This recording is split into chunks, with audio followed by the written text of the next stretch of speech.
Hi guys, my name is James Gillett. I'm the Managing Director for Redemption Inc.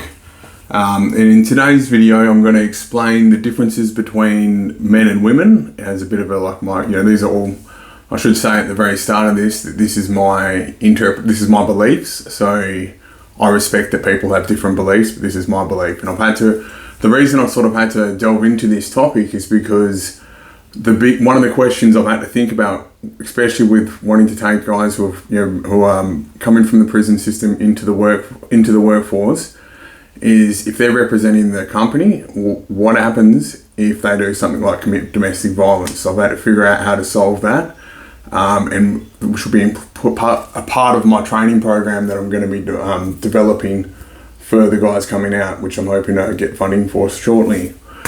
Okay, so alright, so this is what my interpretation or understanding is, and some of this stuff I've got from books, some is just there's one area in my life that I've failed at probably more than anything else. It's trying to understand women, so I'm going to give this my best go. Alright, so people have, there's differences between men and women, so obviously, and these are this universal truths in the way that we interpret things, the way that we act, the way that we have to behave and conduct ourselves. And they fall under, I like using Carl Jung's archetypes, so, and to explain it in more of a simple term, so the masculine, which is the animus, is 80% of men have a masculine core, so, that's, and I'll explain in further the differences between the both, what amplifies them, how to get, how to work with both types of energies.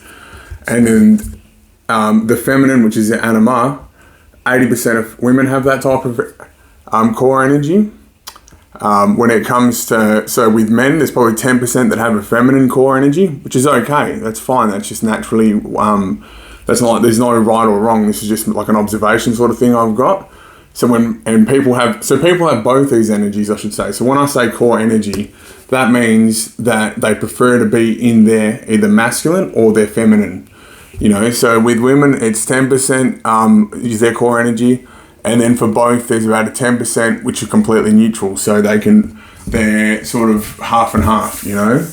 All right, so I'll get started with the masculine, because I think you have to know what how masculine energy works, especially and I presume since I'm going to be doing a thing about how to understand women, there's probably going to be some women watching this as well. Alright, so masculine. So the amplifiers for so if you want to amplify masculine energy, which I think is what men like to do, it's about it's challenges. So it's like, the more, that's why you even see with young kids always daring each other, I dare to go do this, dare to go do that. And it's also how a lot of young boys get into a lot of trouble because of that, the challenge side of it. So that's where the masculine comes into it, and overcoming things and solving problems, the adversity side of things. So that's how a masculine energy is amplified, and this is something that happens throughout your whole life. If your core is masculine, and remembering what I said earlier is that for some women that's their core, so they feel really at their best when they're achieving, going after, and you get this when it comes to people that really love either business or who that's where they prefer to be rather than in other sort of environments. Okay, so the attraction. So if you want to build, like I said, the way that the masculine is attracted, a lot of it is polarization. So I'll explain what polarization is. So if you have this is a lot of people don't understand this, but so if you have a guy who's very masculine, he is going to be naturally drawn towards women who are very feminine. You can see this, for example, for very wealthy people, you'll look at their partners and they'll be usually young and pretty, and they're all just wanting to, it's about the beauty and stuff like that, because in their nature, they're very feminine. And by nature, if someone's very wealthy, they've probably had to do a lot of hard work to get to where they are. So in their core, they're very masculine. So if they're with another masculine woman, they're not polarizing. So they're both in, he needs that feminine energy to be able to recharge his batteries, as well as just be carefree, just relax and have fun, and do that. And it's the same as also with women who are their core energy is masculine. Then they're gonna, they're gonna polarize probably more with a guy with a bit more of a feminine type energy. And that's what they're going to feel. And you'll see this more in dynamics in relationships. And I should say that I treat the workplace as it should be, as in a masculine. So even with the women in the workplace, it doesn't mean that they've got a masculine core. It just means that when they're doing stuff at work, they have to get into their masculine, which is like your logic, So like you have to sort of, if you're treating women in the workplace, regardless of how they're dressed or how they look, it's always best to treat in accordance with in masculine energy. You only ever treat this. What I'm about to talk about now is just more for relationships, because that's where people. That's where you have the other half. That's where the vulnerabilities and the mask come off, and the essence of who you are as a person comes out. Okay, so the attractions, obviously polarization, beauty. So for men, we're very visually orientated. That's why women like to, they put a lot of effort into how they look. So we're visual orientated, but that's not just physical, but that's also like the beauty could also be, it's also their spirit, their soul. So if they're a beautiful person deep down, we're attracted to that as well. So they're the 2 points that we're probably most attracted to in the opposite partners.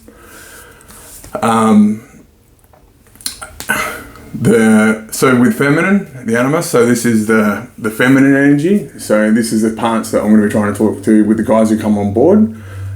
So the amplifiers for women is praise. So women love praise. So you'll notice that when girls, but you've got to be very careful. Like women, it's easy. You'll notice that with women, they'll praise each other a lot. So there's a lot of they always talk each other up, and you'll see a lot on social media where they'll put a photo. So this is where social media is a good one to be able to work out these differences. So if a female, she puts a feminine, a female is in her real feminine, she feels in her feminine, like let's just say she puts up a photo, she's in a bikini, she's at the beach. That's not because she's trying to get guys to come after her, it's more because that's her energy radiating, because of the fact that that's where she feels most in her energies. It's the beauty, and she'll get a lot of, and that's why girls will be like, they'll always give a lot of praise to one another, and that's just because that's how their energy amplifies, and that's how they feel most comfortable. So guys, you take a photo at the gym, shirt off, looking like that, so that's technically actually you're leaning into your feminine energy when you do that. And I've done it, I'm not saying but it doesn't get the same amount of respect amongst your peers as if you're achieving something or you're doing something, you're getting into your masculine. So a lot of guys are confused, and they go, even on dating apps, you'll see, guys will think that, I'll take a photo with my shirt off, or they'll send unsolicited pics to girls thinking that it's going to have the same effect because they're trying to look at it as if they're trying to treat women like they're men, and it's completely different. So they're thinking, I would love it if she sent a photo like that, but it doesn't work like that. So on dating apps, you'll see the differences as well. A lot of women will have a lot more nature, usually like where they feel really beautiful. That's the sort of photos that they'll put up. And that's not to convey whether or not they're trustworthy or, promiscuous and stuff. And that's where I think a lot of people get it wrong, especially on social media. And with men, you'll see them, they'll get the fish photo up because it's a challenge. Like they've gone out to achieve something, they've got it, they've done it, they feel good, they feel in their masculine, and that's why they're putting their photo up with them holding a fish, So they're little differences, within both. So amplifies praise, Mother Nature, and safety. So for women, you amplify their feminine energy when they feel safe to be in their feminine energy. And that's not just physically, but that's also probably more so emotionally. So they like to, so when you're in your masculine, they can feel more safe to get out of their masculine and then go into their feminine energy. So that's a really important thing. Where a lot of guys, so and how you can do that, especially for men, is you do the leadership. So it's like when you decide where you're going to go, what you're going to be doing. If you ask the girl to what she wants to do and where she wants to go, that's her now having to go into a masculine, and that's actually that depolarizes. So she'll be going, no, this guy, I'm not going to go, he's not suitable for me, or whatever it may be. And that's what they want. They just want someone to lead. This is where, and this is where people don't get it. Like when you see toxic relationships and stuff like that, the reason that some of these guys who are all you think, why would women want to be with someone who's like that? It's because of the fact that most of the time they're probably in there. It helps them go straight into their core energy when they're with someone who's like that. The bad boy, good girl dynamic. So safety, and obviously praise, like being out in nature. Alright, so attraction. Alright, so attraction between men and women are completely different. So with men, like we fall in love, like if she's got the beauty and the attract on the appearance and into her core, that's what men will fall in love with, and men generally fall in love quicker than women do. And this is because women have the way that they build attraction is they like uncertainty. So they like to know they sort of like to know, is he or isn't he, like, and you see this a lot in how, women's shows, TV shows or movies are, whether or not, it's not just, they fall in love, like there's all this drama that happens and it's part of how they build their attraction. So if and that's why it's really important, especially for men, if you are into the dating scene, it's not to, to let them, you have to let them build attraction the way that they do, and it's part of your role of being in the masculine is guiding them in the way that they like to be, guiding them in the way that they want to do. So you can't just impose the way that you think, I feel, and you'll see this even in dating reality shows, for example.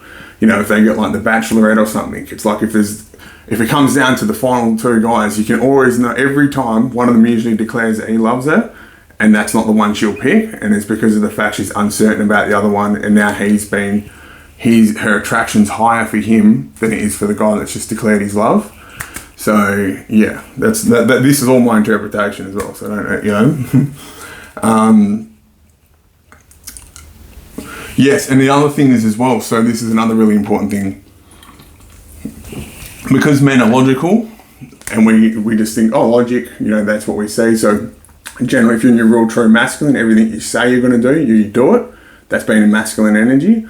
Whereas feminine energy is your words. So if a girl's really deep feminine, your job in being in masculine is to try and work out what exactly it is that is wrong. So if she's upset about something, don't try and fix what's coming out. Just presume that she needs love, and then just try and guide her back in with love. And you can do that with humor, or just letting her feel that that's how you guide that feminine energy back in, because the feminine is it's like the ocean. It's chaotic. It can be all over the place, and there could be times when it's like you get it defies all logic. This is why I failed so much when it comes to women, because I've always tried to apply my logic onto it, which just gets me nowhere and has me so frustrated being a victim to it all, and this is what I think happens when people look into that toxic masculinity, is because they just get men who just finally just think that they get all this evidence to think that, oh no, this is just crazy, but not understanding the nature differences between both and trying to view them in a way that they would be viewing if they were viewing how a man would think about things and look at things. So when men will say, we have our logic, so like if I say something, it's like, it shouldn't, even regardless of how it may feel, it should be, if I'm in true masculine, that's exactly what I mean. I'm saying what I mean. If I'm in my true feminine, I'm just saying whatever I feel like at the time, and it just varies and changes, and there's no security in exactly what's being said. So if a woman's in a real true feminine energy, and this is why I say treat interactions at the workplace as if women are in their masculine, because you can't use this logic. You know what I mean? Like you're not there to try and guide her into love at work. You're trying to, so she's in her masculine. So when this is what I mean, we've got both energies. So at workplaces, always treat women like they're in their masculine, and that everything is with logic, and whatever it is she's saying, she actually means. This is what I mean. We both have either a core or like a bigger energy and like our main energy and our other energy. So if we're men being logical, we always try and fix and solve problems. We try and come at them with masculine energy. Like the way that a man would think to do it. If they're she's upset about something, what's the issue? I'm going to go try and fix it for her. Whereas what you need to do is just try and work out the emotion attached to it. I've said this before, this is probably the best example. You might have a huge fight about you going out with your mates or whatever it could be. So then you decide, okay, I'm not going out, I'm just going to do what she wants me to do. Maybe she wants me to stay home for the weekend. So that's what really, it's not about you going out with your mates. She's just feeling insecure, so you need to guide her back in by making her feel loved, and then you should be fine, Whereas, the following week, she could be going, oh, why don't you, she could be feeling love, and then she goes, oh, I know you like to go out with your mates, so bang, she'll suggest it. And for guys, it just completely blows your mind, because you're just thinking, we had a huge fight about this a few days ago, and then all of a sudden, you know what I mean? Like, it's just complete, like, so this is where men start getting bitter, resentful, and this is like not understanding some of these things is how a lot of relationships get toxic as well, because people just are trying to, they just don't understand how to grasp these concepts. So I'm hoping what I'm saying makes some sense. The other thing is as well, is that the feminine likes to test your masculine energy, because they like to test you. They like to see if you can stay centered. So it's always like, whenever, you just get this random thing, or you're getting this rant, like your life, just for guys, especially, guys, it's like, if you get this, you've just got to stay centered, you know what I mean? Obviously you're not going to accept, behavior, but you don't, if she does something that, really upsets you, the number one thing is you just remove your attention. Your presence should be, and then that's how you can sort of curve that if it's uncalled for. Or, but they like, so it could be completely off guard, and it doesn't matter what the circumstance or time is. You can have a really great moment, you can have like this career defining moment, and, you come back and she'll be arguing about the most pettiest of things, and it's not because of she's trying to dismiss whatever it is that you're happy about, is that she wants to feel that masculine. It's like the Shiva or whatever, like that. She wants to feel that strong masculine in you. And that's how then so she feels really secure then, and that's the thing about it, is when you're in your masculine, you've got to take the leadership role in the relationship. So it's always, as much as this sounds frustrating, if you try and get her to solve her problems, then she's going into a masculine, which depolarizes, the intimacy side of things, where you want to, so if you want to stay in your true masculine, you've always got to just be like, okay, well, it's my responsibility to somehow guide her, not saying that there aren't women that are very toxic, and that if you can do, all you can do is do what you can, and if you can't, and it's a continual thing, that okay, this relationship's not for me, it's probably, this isn't the right thing, but this is something that you'll keep coming across, and it's regardless. And I've had this where I've dated a girl who's like completely different from other types, and they've all got very similar things, regardless of what they could be, regardless of what they like to do. Yes, so I'll speak about nice guys as well. So this is the thing as well. So guys, so when women are very soft and beautiful, and then they go, guys like to feel like sensitive around, and they try and be like the friend. So they're trying to mirror them to try and build that intimacy, and that's what the worst thing is, because then you become like a girlfriend. It's like, they see you as someone who's safe, but you're missing out on that masculine polarization that they crave for in actual relationships and intimacy. So, and this is where a lot of guys get it confused, and this is where that toxic, where people would start going, let's, you treat women like this and that, and don't get me wrong, there are guys out there that do that, and yes, there are women that follow that sort of way, who, want to be treated not want to be treated like that, but just don't have enough self-love to understand that's not the way that the masculine is truly expressed.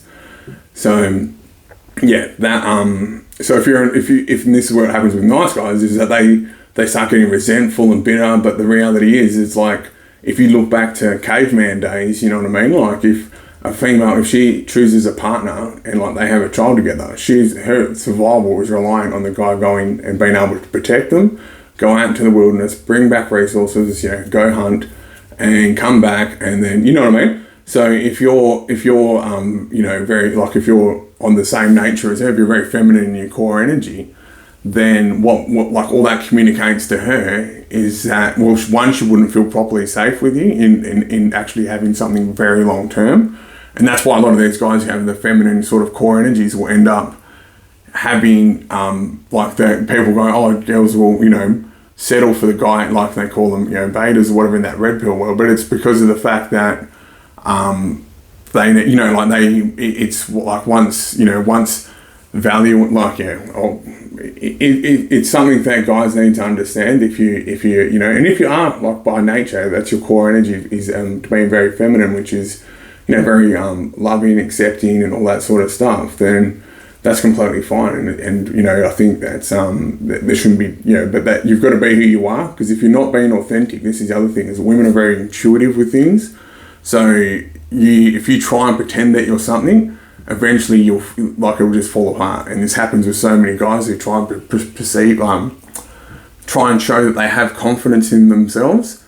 And what happens is that they'll get a few tests thrown their way, and women do this without even realising. Some probably consciously, some not. Like, the more attraction that they have for you, the less that you'll get these little tests thrown at you. If you had like an attraction scale from, I think they won't even consider you unless they've got at least a 5, between 5 and 10. 9 and 10, you're not getting tested as much as maybe at 5, and this is where you might get something like you start getting behaviour that's a bit flaky, or they're not and ahhing, or they might cancel plans. So what all that is like, these are opportunities. You got to view them as opportunities, not to lose your control. Because if you start getting all emotional about it, then you're falling into your feminine. And it's to just to set boundaries, to actually go always give people a chance. But if they can do it more than once, then it's like, well, you just accept, okay, that's who, you know what I mean? Like, it's not about trying to win that person. It's about showing that you love and have compassion, or that you care about yourself. Because if you don't, and if they don't feel, if you don't convey that to them during that attraction building phase, that'll it'll, you know what I mean? Like, it just won't work out. It'll fizzle out. And I think this is why, and this information is really good for guys as well, because what they don't realise is that there is an abundance of real high value, beautiful women out there, but there's not many high value men who've actually got a lot of these sort of things. So if you start picking up these things and doing your research and learning it, then all of a sudden you've got more of it. You'll have, the odds will be highly stacked in your favour. Okay, so what I'm going to do now is I'm also going to talk about in organisations with groups. So I want to talk about how these energies work and you see this a lot in this day and age. Okay, so as we said before, women's love, so it's a praise and acceptance, and it can be without logic. So this comes out in the modern era as how everyone gets a participation award. Instead of people feeling like they've lost the running race, let's give everyone a winner's award, even though they didn't win. So and it's part of how women will love. They're less hierarchy orientated. So that's that. It can be without logic, and I'll say this: they both have good intentions. So both forms of love. So there's not like there's one wrong or one right, but they do have consequences, especially when you start applying them to group dynamics, organisations, business, companies, even just general policies. And men's love. This is how men express love. Men like its challenge and achievement. So if men love if they've got a really great supervisor, they're not going to sit there praising him and telling him how much they love him. They're just going to be the best versions of themselves, because that's how they show love, by performing at their best. That's why that really works in organisations and teams. And it's always so with logic. So men's love is also shown through humour. So that's how guys bond. We'll just take the piss out of each other. And it's also a bit of a test between each, because if you're taking the piss out of someone and they start getting all emotional, then it's almost like you're conveying, that person's conveying that they haven't got control, they're not centered. So then it's almost like, it's that person, and it could be just because that person might have more of a feminine core. They just, it shows us a depth of insecurity, and you need to try and be as secure as you possibly can as a man. And it's more, so men's are more like, the way that men, especially if it's an organisation, is more hierarchical when it comes to how an organisation is run. So the best way to explain the differences between in this day and age, in 2024, you see that the women's version of love has gone more into business and stuff now. So this is when you get social inclusion policies. So when people, they look at a problem and go, oh, well, how come we haven't got so many women in leadership roles? you know, but they're not factoring in what I've said earlier about the cause energies of both parties. And people have, as I was saying before, people have both of these energy types. So, and this is what, like, I'll explain how the flow-on effect happens from when you do something like you put women in leadership, right? Like you make that a company policy. If I was to literally think, like, out of the top 3 leaders I've actually had the pleasure of working underneath, 2 of them have been female. And the reason that they're so good is because, you know, the anima, which is the feeling, like, that's the intuition. So if you're guiding a team, you know, like, and you can feel like the emotions of people, and you can really get to know how to work best with people and get the best out of people, because people have differences. Some people might be that you need to leave them, like, to do their thing, and that's how you get the most out of them. Some people you might need, you know, so like having that intuition, having that emotion, having that feeling, and showing that empathy, letting that person know that they feel very cared is the feminine part of our nature, you know. So in leadership, it's very important to have that. And some of the best leaders I've had have been able to do that. But then there's the masculine, which is like, all right, we need to get things done. Let's get that done. Let's achieve this. So having those, like, really good leaders, you can balance them. And I know people that are general managers and stuff who are female, and I know them, like, from my personal life. And if you know, like, you would see them outside in a normal interaction, you would have no idea about the seniority of the role that they hold, because of the fact that, you know, and they could, you know, because when they're outside of work, their core energy is actually their feminine energy. So you're seeing that nice, loving, sweet, caring, compassionate sort of energy, you know. And so, but the problem is that when they make it a company thing, so then all of a sudden you're robbing that person of their right to feel respected and that sense of achievement. And it also conveys to other men that, well, what does it mean? Like, I've got no chance of even trying to get ahead. So it turns everyone into a victim. Even the women who get those sort of roles, they've now become a victim, because now they're not really accepted for who they are amongst their peers, even if they're the best choice for the role, you know. And as I said before, out of the 3 best leaders I've had, 2 of them have been female. So if they're the best, you know, like, they would have been the ideal choice, rather than it being on the merit of their character and what they can bring to the team. People think that they've gotten where they are because of what their sex is, which is something that you can't change, you know. And then all of the guys who, rather than looking at, well, how, you know, if they didn't get that job, rather than going, how do I improve myself, they just become a victim and go, well, oh, you know, there's nothing I can do. So that it actually creates a lot of, you know, so the flow-on effect of trying to create equal, you know, like trying to, like, socially engineer these differences into organisations is very, very bad, you know, because it's like people should just be treated the same, you know. Understand that if you are in a work environment, it's more masculine, and, you know, and it's nothing wrong with it. Like, people, this is what I feel like I've you know, people, when they speak to me about, I get a lot of, like, people give me a lot of praise, but to be honest with you, if I like, you know, I have to tackle and overcome my addictions and stuff like that. But it's the people I think who really is there. It's like the mums and stuff who have got, like, kids. It's like, you know, like, I don't have any children, so it's like, it's not, you know, I can't imagine. And when it comes to doing, like, things like being a mum and being a single mum and stuff like that, that would be, you know, that's a lot more difficult than anything that I'm actually doing. Like, this is what I enjoy doing. Like, I enjoy figuring out how to solve issues, how to solve problems. That's how I get into my masculine. But when you know, like, so I feel really bad, and I get, like, people might give me, like, public praise or attention for that.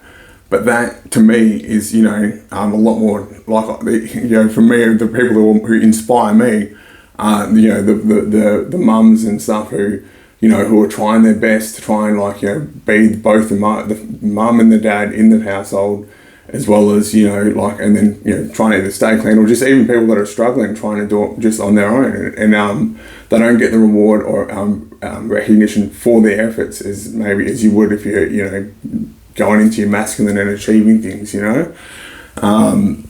So, you know, I wanted to make that clear, because I think it's people, you know, something that sort of needs to be said. And I think this is also another thing as well. So, like, this day and age, you get a lot of, you know, basically there's a lot of, so, like, if you go to a school, like back when I was a kid, it wasn't very often that both parents weren't present in the kids' lives, whereas now it's probably you're the odd one out if both your parents are together by the time you're in year 3 or 4, you know. So the problem with that is that you get, especially with young men, you see this coming into the youth crime problem, is if their dads aren't around, then they're, you know, so the family, as I said before, acceptance and praise is how women, like mothers loves, like mums will love you no matter what you do.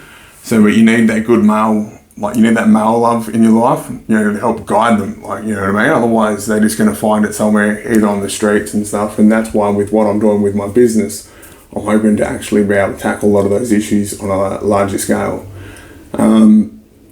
So that's basically just the crux of it. Like that's just, you know, like that's just to give everyone a bit of an idea of where my level of thinking is on how to solve that particular risk, and it'll be more constructed better when I've actually, you know, to put it into the actual program itself. And this is the other thing as well, is like people talk about community healing. So, you know, healing, like women like to solve a lot of things by talking in groups and talking and chatting and stuff, whereas men are very much more like they like to achieve things, you know. So even when it comes to healing, it's like, you know, where people are going, well, we just need to get more psychologists so we can fix all of the, you know, people that are in the survival modes, you know, like the intergenerational trauma and stuff like that. Whereas, you know, with what I'm trying to aim to do is I'm trying to incorporate healing as part of the social business that goes into, comes into, you know, rather than just giving, because if you've broken people jobs, it doesn't, you know, if you give someone, like you see all the time with people who have got addiction, you know, give them an inheritance and that person will destroy themselves within a few months. Whereas when it comes to, with men, you want to try and heal men, the trauma, like especially with men who have a lot of deep trauma and stuff, you want to make it so that there's a plan, like, all right, this is what you do. We're going to do the program first for the first year. It's broken up into these different stages. We climb these different steps. This is how you're going to heal from here. Then you're going to start taking other people through it. You know, so it's very, like, it's very, bang, this is what we're going to do, go, rather than just going back and forth to a psychologist or psychiatrist for an extended period of time, which might be very helpful for a lot of women. And for men, it's helpful in the sense it might be able to give them a direction of where they need to solve more problems, but then they have to go out and try and solve it on their own. That's how they do it. You know, that's how I've done my healing, is through figuring it out and trying to solve it. But yeah, so I hope that my video has given you guys some value, maybe opened up some perspectives on, you know, different areas to look into, and I can, you know, if anyone wants, you know, any advice on good books and stuff to try and further their knowledge, feel free to reach out. Yeah, so you all have a good day. Bye.